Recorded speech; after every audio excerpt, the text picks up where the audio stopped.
Hello, hello. How are we doing this Monday afternoon? I hope we're well. Just checking. My captionings do seem to be working, which is good. They were playing up an awful lot when I was doing my Tomb Raider stream over the weekend, but those seem to be better, which is good. Okay. Yes, I had more than a few technical issues during my last Tomb Raider stream. And I may be having issues today. My Twitch claims that the bitrate is unstable. Everything else seems to suggest it's fine. So we shall see. We shall see. Hopefully it's all good.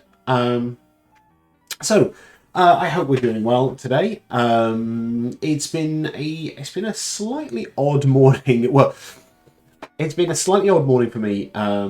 Just because I've had to be running a lot of errands this morning. So, yeah, if you follow me on social media, you will have seen that actually the slightly unusual thing over the last couple of days, which is it's another kind of big milestone in the parenting journey. In that we've had to do applications for our little one to get into primary school. So she's 4. So the next academic year is the year in which she turns 5, which means it's time for her to go to school, which is just... It still seems ridiculous to me. I mean, of course it makes sense. She's of the correct age and all, but I know every single parent out there will feel exactly the same way. The second you go, oh, what? School? Okay. So that's huge. We knew it was coming. We knew we had a deadline for it, and my God, we cut it fine. Yeah, we had such great intentions of right. It opens up in I think it opened in November, and the deadline is today, at an indeterminate time this afternoon. So we knew it was coming, and because of life being absolute chaos, we didn't get it done until the 11th hour. It's just weird. I mean, she's going to love it. She's going to absolutely love it. I think. You never be 100% sure, and I think it'll be good for her in terms of routine and friendships and stuff like that. I mean, she gets on with the kids at nursery, but she's had a kind of a disrupted time because obviously she was at a nursery up in Scotland. And then when we moved, she started a new nursery, and she's only been there since the summer. And she's made some friends, but it's not been the same. So it'll be nice when she starts primary school that actually she'll be making friends who she will then kind of grow up with, which will be really, really good for her. Logistics of the school day is going to be a thing, because we're going to have to build in the fact that obviously school finishes at like 3:30. And yeah, I mean, certainly my job goes until 5, and my wife's job is very busy in the afternoons. We will make it work. But it's just a thing we're just going to have to figure the logistics of. But no, I'm excited for her. We're really, really hoping that she gets into a school that's kind of just around the corner. That would make our lives a lot easier. If it's one of the other places, I mean, they're good schools, but it's just going to cause some logistical headaches. And I mean, one of the things I need to do, and I don't know if I've even spoken about this on stream before, but I don't drive. And that's just because I never got round to doing it. Essentially, my birthday is quite... I mean, the original reason is that my birthday is very, very late in the academic year. So my birthday is the 28th of August. So whereas a lot of people who were older in the year group started to learn to drive a certain time of the year where it kind of made sense, by the time I was older, I kind of knew that I was going to Edinburgh, where I wouldn't be able to drive anyway. Driving the centre of Edinburgh is ridiculous. So it wasn't a priority. And then literally every time I've wanted to do it, there's either been a huge financial kick in the teeth, because learning to drive is incredibly expensive, or some sort of big life event has occurred which has disrupted it completely. Like, I was actively doing lessons just before the pandemic hit, and then the pandemic hit. And not only does it mean I couldn't carry on lessons, but, with such kind of strict rules, and rightly so, that you weren't even meant to be out of your house driving in the car for reasons other than specific reasons. You had to be going to a certain place, and only certain places were allowed. So it's not even like I could, theoretically, have been driving around the streets of Falkirk, practicing, because they were really, really strict on those lockdown rules.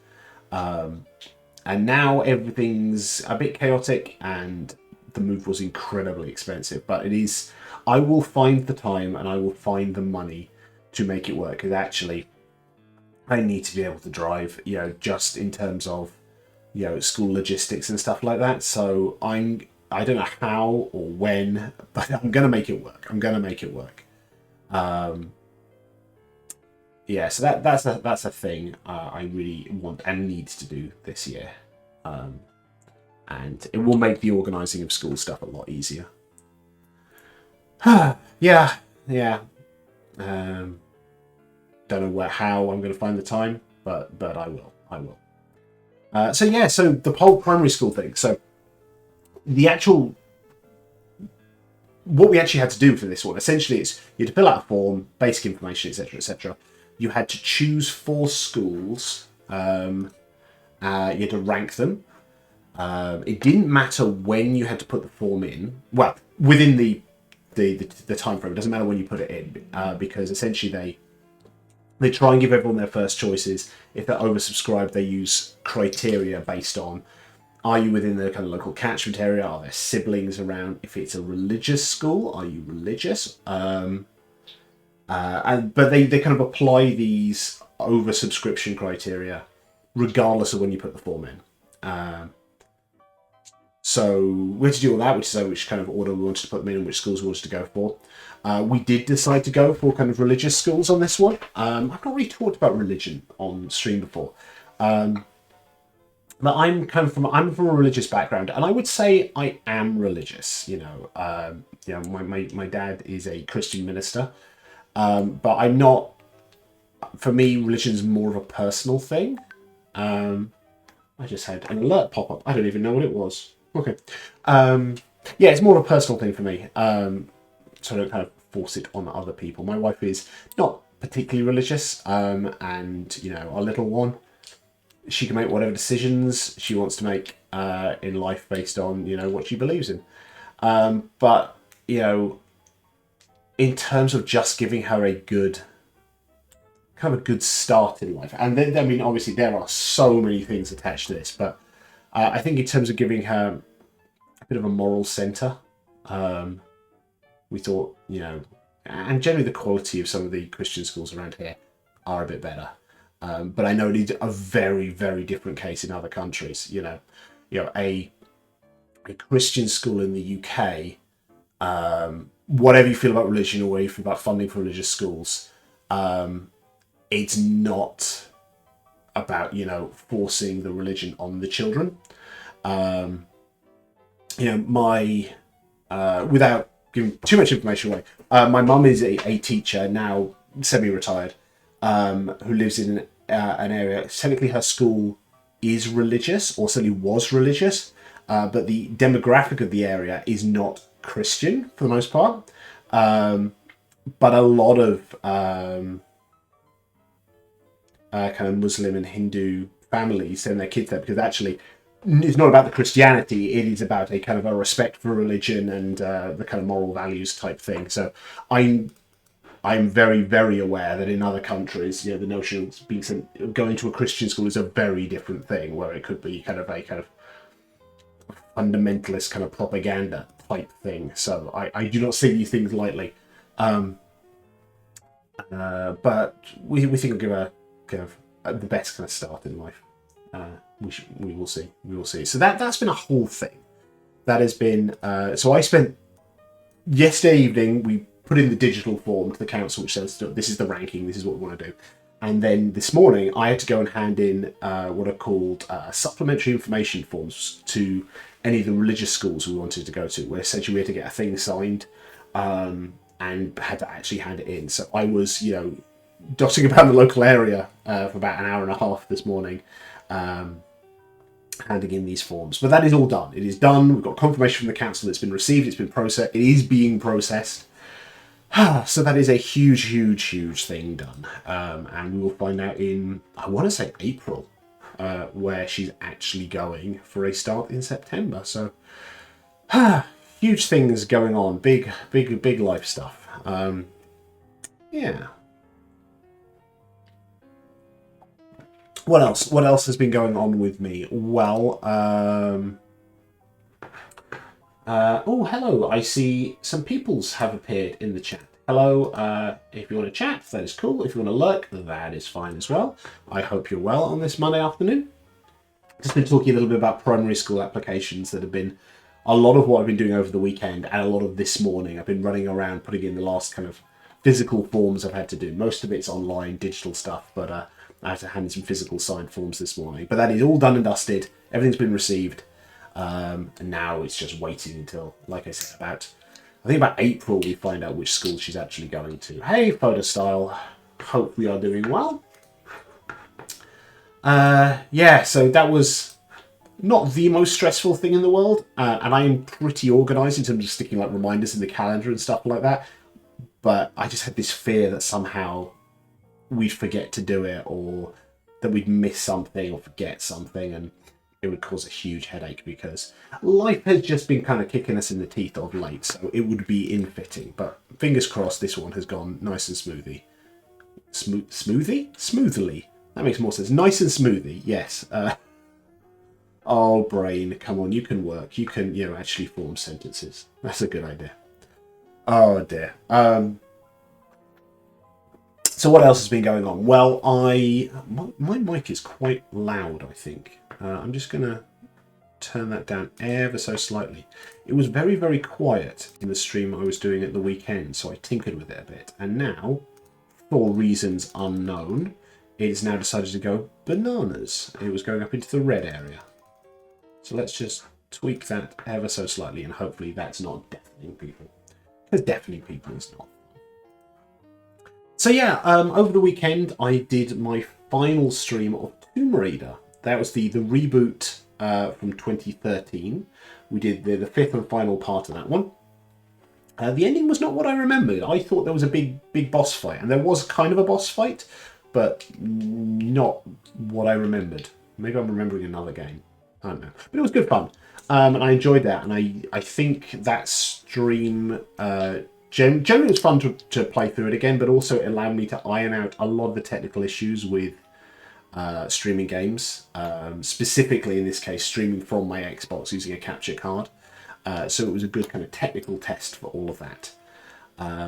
As I mentioned before, the next one I'm going to... Sorry, I need to stop playing. I'm playing with two magnets in my hand, but I'm aware they make a very loud clicky noise. So I'm going to put them on the other side of my desk so I stop doing that, because that's going to be really annoying. Yes, the next game I'm going to play on the Xbox is going to be a replay of Max Payne 2, which I picked up. And I have not played Max Payne 2 for a very, very long time. I had it on, I want to say it was the original Xbox. I think it was. So not even the 360. I think it was on the original Xbox. And it is playable on the Xbox One, which is really, really cool. Because the first two Max Payne games are really, really fun. If you've not played them before, in terms of the general genre, they are action games from an interesting perspective. They're third person, and they are of a Matrixy, John Woo-ish kind of era and vibe, in that bullet time is a big thing. So you've got the kind of, you can do kind of regular kind of what would be familiar to people playing Red Dead Redemption, kind of a Deadeye type thing. So you can slow time to take a careful shot.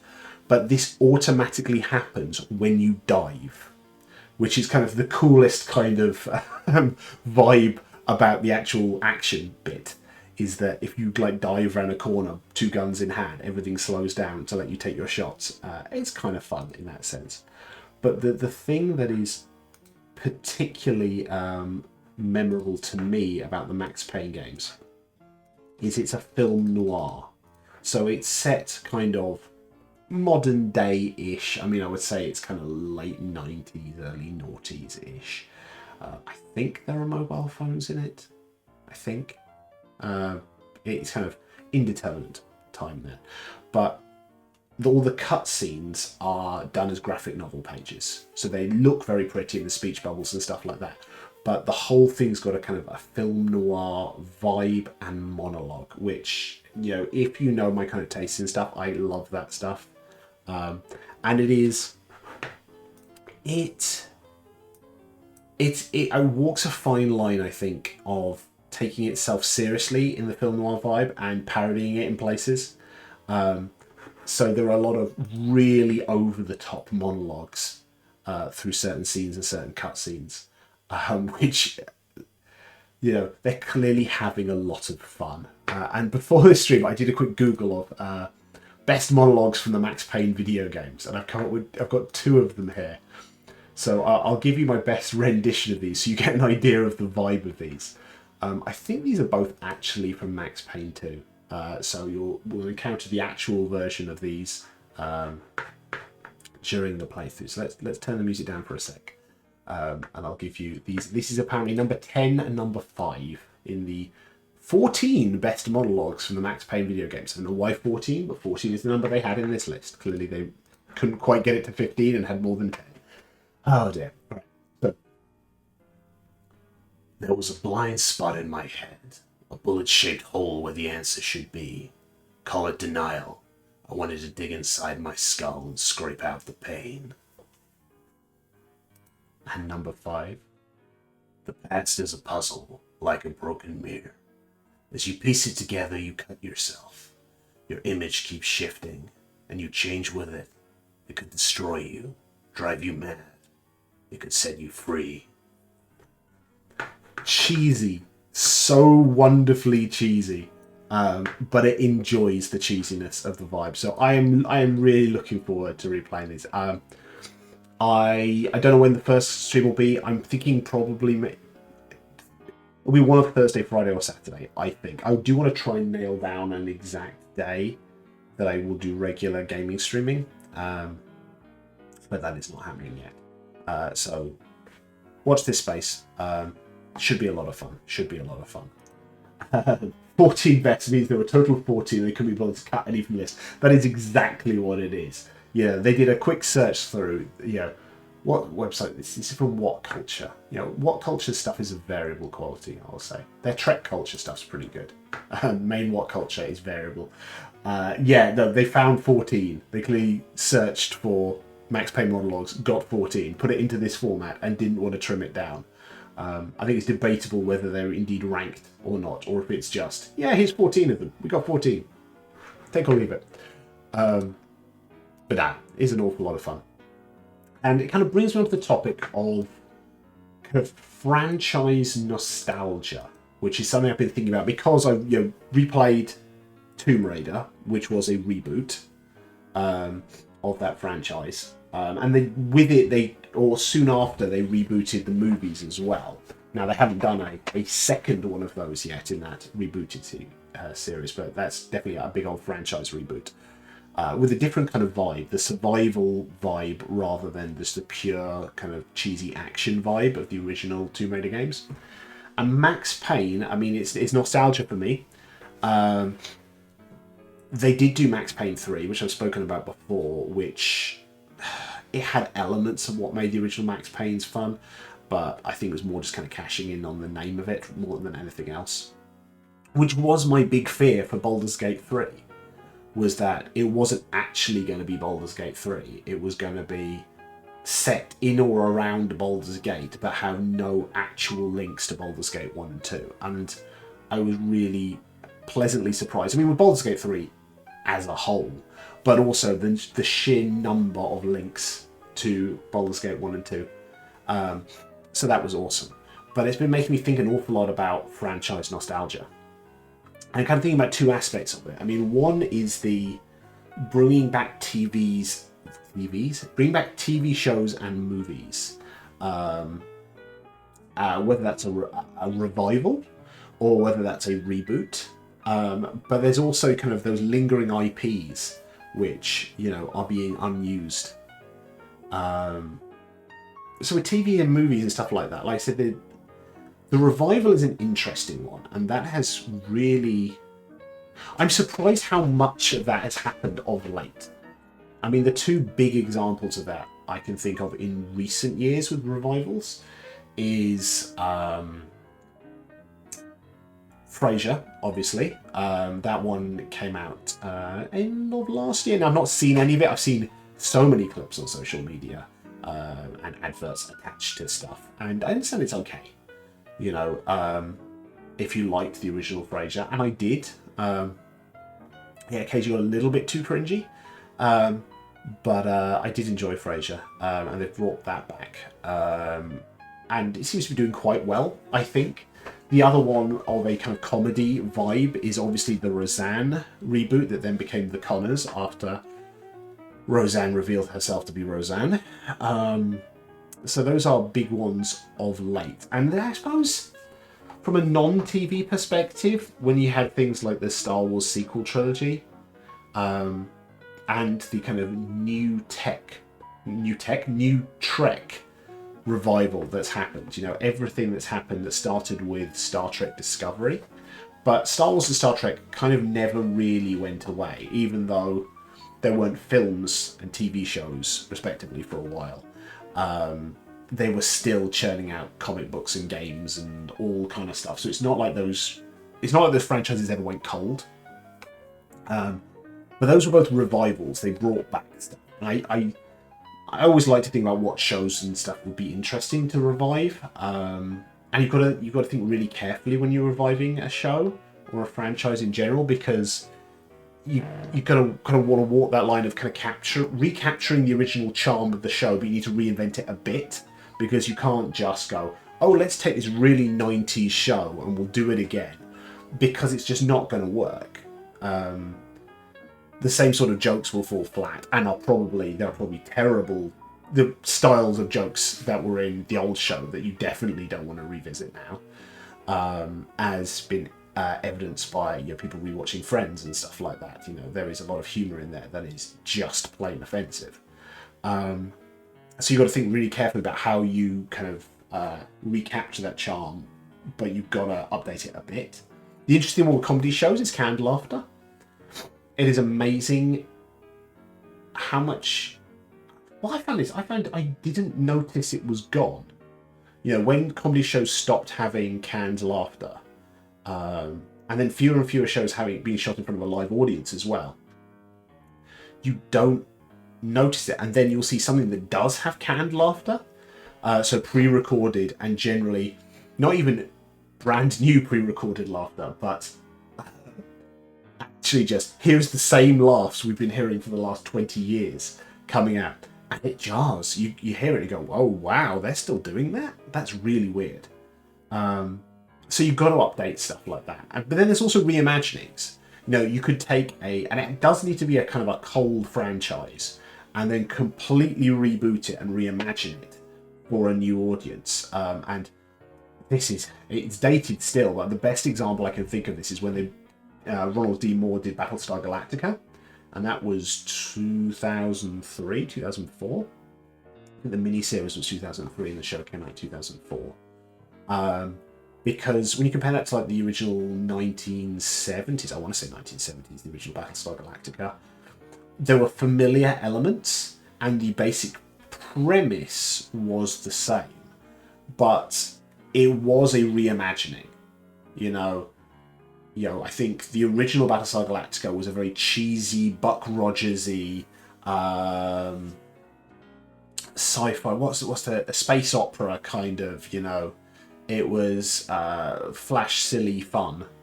You know, whereas the reimagined Battlestar Galactica was of a very different tone.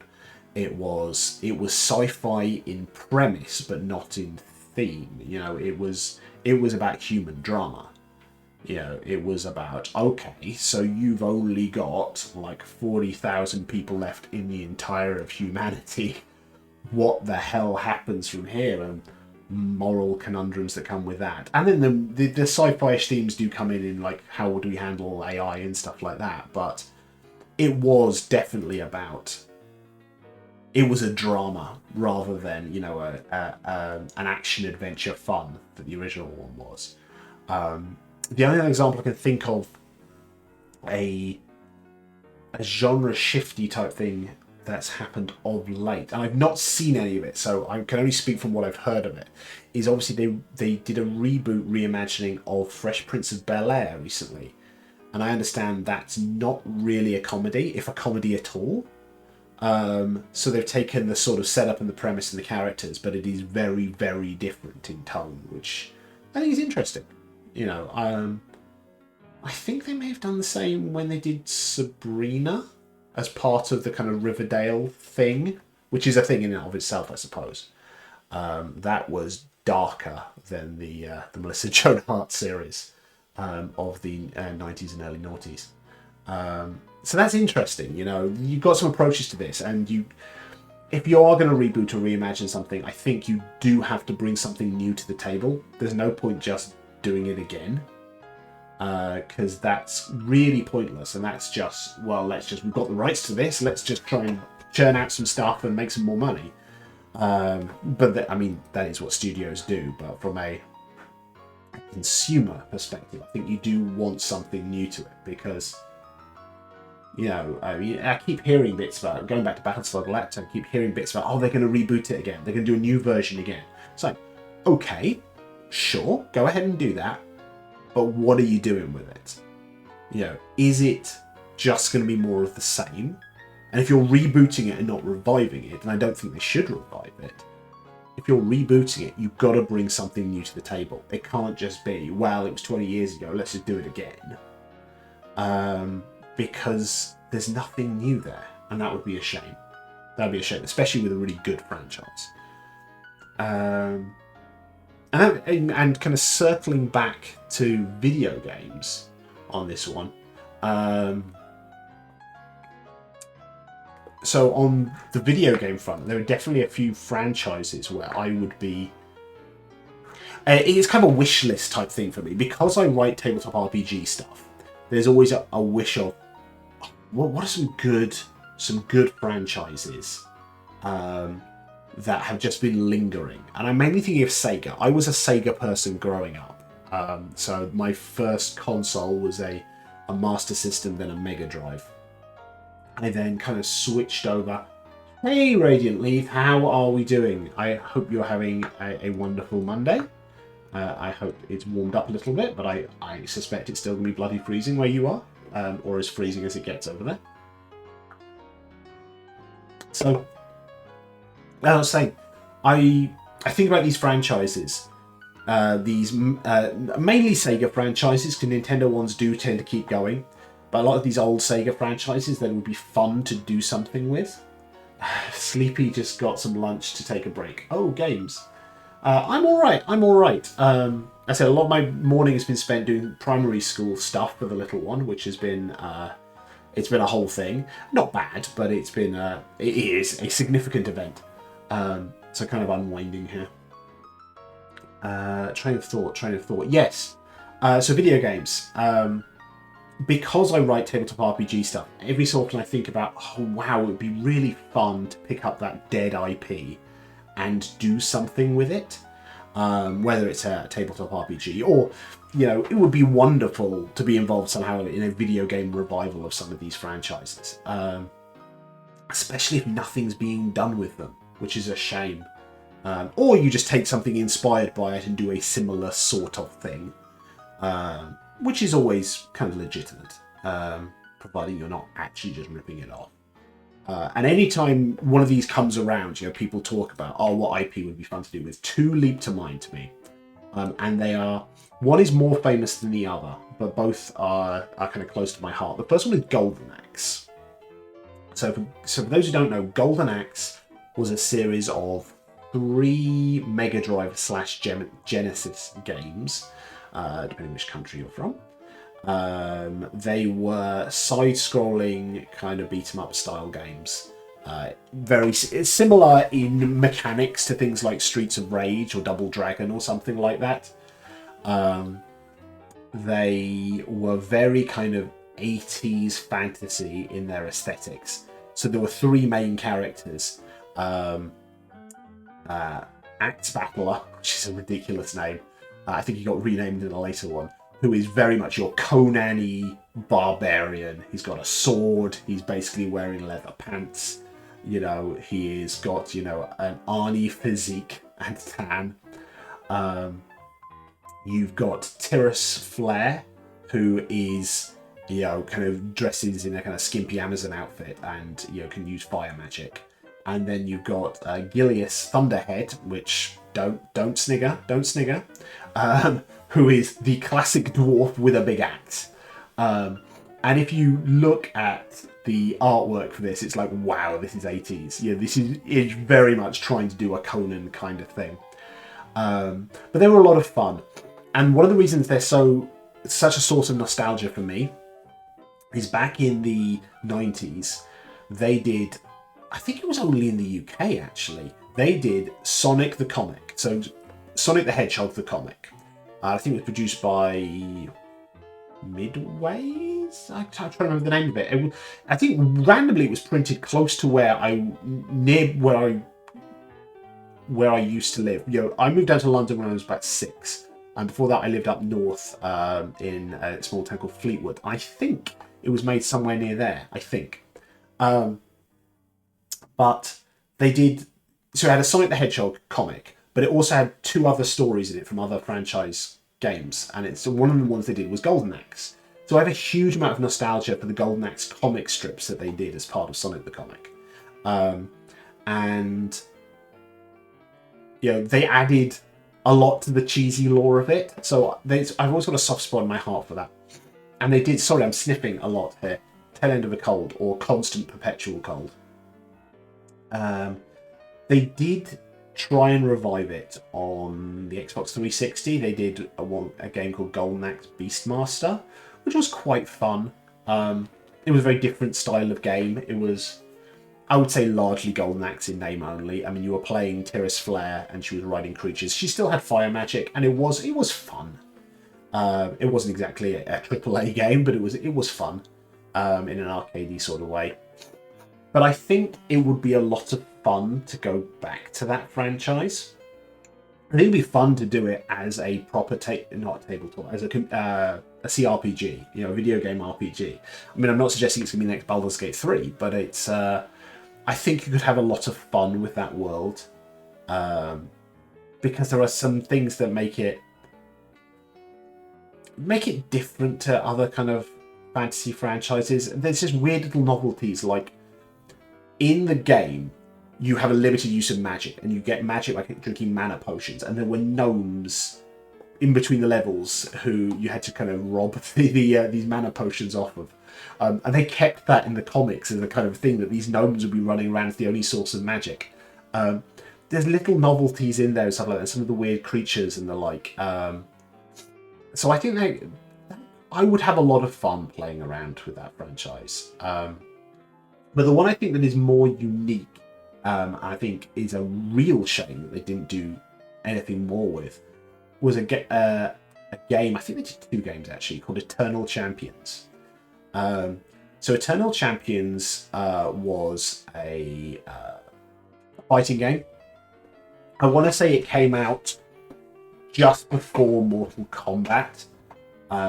So it's, you know, in whatever franchising stuff was happening there, it didn't really last long. They tried to create their own franchise and it just didn't do terribly well. Again, it had some strips in the Sonic the Comic in there, which is probably it's definitely how I first discovered it, because I wouldn't have. I think I read the comic and then played the game because my parents didn't really want us playing kind of beat 'em up kind of games, understandably so. But I kind of really, really wanted to play it. But the thing that makes it interesting to me is that the premise of Eternal Champions is that at the end of existence there is You know, everything has absolutely gone to shit. You know, the world is in chaos. You know, there's rival factions, there's technology gone amok, there's, you know, robots and stuff like that. Everything is looking pretty awful. And there is a figure, this kind of immortal figure, the Eternal Champion. And the premise of the video game is that, you know, he's got all the knowledge of the world, including the knowledge of all the world's fighting styles. So he plucks a series of contenders from all over human history, people who are about to die, and takes them at their last moments. 1 second, I do need to blow my nose, so just give me 1 second.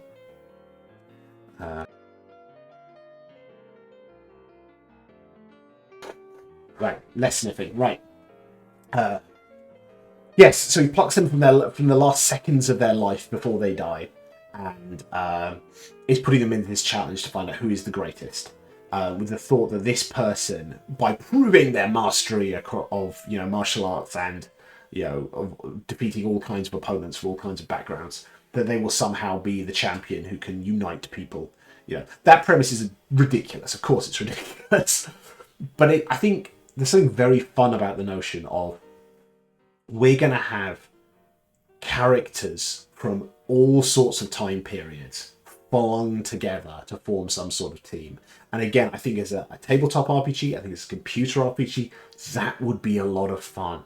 Because it's not just, oh, we're going to do a Western, we're going to do pirates, we're going to do Vikings, we're going to do 1940s cops. You know, we're going to have a little bit of everything. So the lineup of characters in Eternal Champions had, like, there was a caveman. There was someone from Salem who was burned at the stake for, you know, trying to discover alchemy. There is a robotic gladiator from the future, you know, who's cybernetic. There is the last remaining champion of Atlantis. There is a person who turned himself into a kind of pseudo vampire trying to find a cure for rare blood diseases. You know, very Morbius-y in that sense. There is a Japanese assassin. There's a detective from the 1940s. Yeah, and I think as a fighting game, it was fun. As a, you know, well, let's, you know, chuck all these together. That sounds great. But I think if you explored it in a meaningful way through an RPG with a tabletop or video game, that would be hysterical fun. You know, I mean, one of the things that make games like Baldur's Gate 3 so good is the inter-party dynamics, you know, and the protagonist to NPC dynamics, you know, whether it's, you know, a relationship or a romance or just inter-party banter or the, you know, kind of sassy comments between characters. That's fun when you've got people with different backgrounds anyway. But when you've got them from different time periods, I think you could have so much fun with that. And all you just need is new hooks and new ideas. And obviously you've got to make sure that they don't become one-dimensional. That the fact that someone is, whatever example, you know, a caveman is the entirety of their character. Otherwise, it will get a bit boring. But I think you could have so much fun with that franchise. And to my knowledge, they've not done anything with it. I said Golden Axe they rebooted, or they did another game. Probably about 15 years ago now. But Eternal Champions, they did one game on the Mega Drive. I think they did another one on the Sega CD, which was kind of an add-on to the Mega Drive. But that is going to be 1995-ish? Let's have a quick search of this one. Eternal Champions. Well, the last one was a game called Eternal Champions Challenge from the Dark Side. That came out in 1995. So that game is going on 30 years since they've done anything with it. Now, I know bits and pieces of how copyright work and stuff like that, but I don't even know who you would reach out to find out about the rights to that franchise. Every so often I have a cursory glance at this and I just need to talk to someone who knows about this stuff. You know, how do you find out about this? How do you find out who owns the rights, what they're doing with it? How would you license it?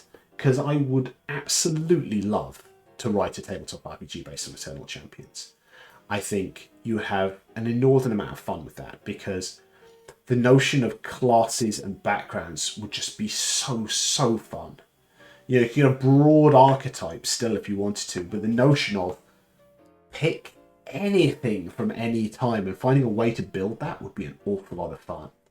Because you'd want to avoid limiting options on this one, because otherwise you're going to end up with, oh, it's the same again. Oh, you're a pirate as well. Okay, cool. You know, you'd really want to build a system where you can go, great, I want to do something that's not been done before. I'll take this basic archetype and stick it together with this, and I'm going to set it in this time period, and in doing so I create a really unique character. I think you need to update the premise a little bit on what adventures might be, because just going out into the post-apocalyptic world might not be the most interesting, or it could be if you fleshed it out. You know, the game itself didn't really do much with it. The comics, I don't think they did a huge amount of exploring exactly what the world was like, other than the fact that it had all gone to shit. So I would really have to flesh out what that was, because, you know, you can do post-apocalyptic in so many different ways. You know, compare Mad Max. Well, take two similar examples. Compare Mad Max to Fallout. Both are, broadly speaking, a similar sort of notion, but they are very, very different in how they're delivering them. So I think I would definitely have to flesh that out, and I'd want to think about how you make a very customizable character creation system to let you not just be pigeonholed into the same 20 archetypes. You'd really want to be able to have the broadest possible canvas and make it mechanically make sense how you would do that. But I would love to do something with that franchise. You know, as I said, the goal would be AAA RPG, you know, computer RPG. That's not going to happen, even though it really should. But I think a tabletop RPG would be a lot of fun. And I have thought before about how, if I couldn't get the rights, how unique is the concept? And it's not that unique. You know, the second it's not a fighting competition, you take out the Eternal Champion character itself, and the second you go, oh, people pulled from various backgrounds, you know, through time to try and save the universe. That's not that unique, you know. But I would prefer to use the actual franchise. I think it would be a lot of fun, and I don't know why, but I really like the notion of the fact not only are these characters taken from different time periods, but they are taken at the moment before their death. So we had the example there of the alchemist who was burned at the stake in Salem. As I say, burned at the stake. So that's what his path was meant to be. He was meant to die there. And actually, on the stake, flames starting to rise, he gets dragged out to be part of this championship, part of this contest. And I like the idea of, you know, all these people were doomed to die. Generally, because they were trying to do their best and society was monstrous. Like the last survivor of Atlantis, I think, gets killed by Roman soldiers. He's trying to save his civilization as the last champion. You know, others are betrayed. You know, like the cybernetic gladiator guy. Someone throws this match and sabotages his cybernetics, so he explodes during a fight. You know, someone else is betrayed by a crime boss and stuff like that. So all of them died sooner than they should have. Because they were either betrayed, you know, double-crossed, or they were trying to do their best and society wouldn't accept it. I think the caveman character, he's the first person in his tribe or whatever to discover fire, and therefore they stone him. I think that's interesting as a hook, because it's not just, oh, we're going to take this badass character from here and this, you know, this cool guy from over here. All of them fundamentally were trying, I think, to do the right thing, and then people turned against them. I think that makes for an interesting character hook, beyond just being, oh yeah, you can just play a cool, badass person, you know. So I would love to do something like that franchise. Someday I will try and figure out exactly how do you find out this stuff. Because I know stuff's recorded in places, but there's got to be a proper process to go through of who owns the rights to this? How do you contact them formally? How do you figure out either taking on the copyrights or some sort of licensing agreement? Because sod it, they're not doing anything with them. And you need kudos for that. They're not just going to sign over a franchise, even a franchise that they're doing nothing with. They're not going to hand it over to a nobody, even if they're doing nothing with it. So there's a huge amount of things to jump through on that one, but I really would like to do something fun. Golden Axe, I would enjoy. Eternal Champions, I think there's real potential in that one. We shall see. Okie doke. Well, I have rambled enough, I think. I have to go back to the day job. Alas, but it needs to be done. What's going on? Well, you know how to find me on social media. I think most of you follow me already. Main places to find me: Blue Sky, dcbradshaw.com, Twitter, DC Bradshaw RPG. I've got Patreon and Ko-Fi, both are DC Bradshaw RPG, and all Ko-Fi funds go towards funding the Tabletop Creators Directory, which has had a big boom in increasing memberships over the last couple of days, which is awesome.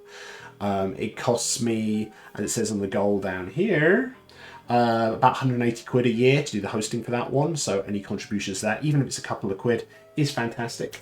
And last thing, which proper promotional stuff will be coming out for this week, I'm doing my first streamed actual play next Friday. Good grief, next Friday, assuming that is indeed the 26th, and I've not got my dates garbled.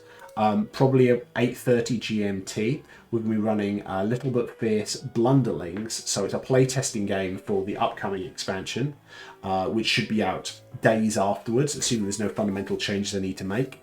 I think it's going to be an awful lot of fun. We just got to confirm the last person for that one to check if they're going to be around. But to be honest, I'll be putting up promotional stuff this week anyway, even if he's not quite got a chance to confirm. I may just put a TBC on that one for the fourth player. But that's going to be an awful lot of fun. I think I'm really looking forward to running. It's the first time I'll run my own game. And also I'll be doing the tech side of it from a streaming perspective. So I'm really looking forward to that. So do pencil that in. Should be a lot of fun. Okie doke. Well, I wish you a glorious Monday afternoon. I cannot see anyone to raid, so we're not going to be doing any raiding. So take care, and we'll speak soon. All right, bye.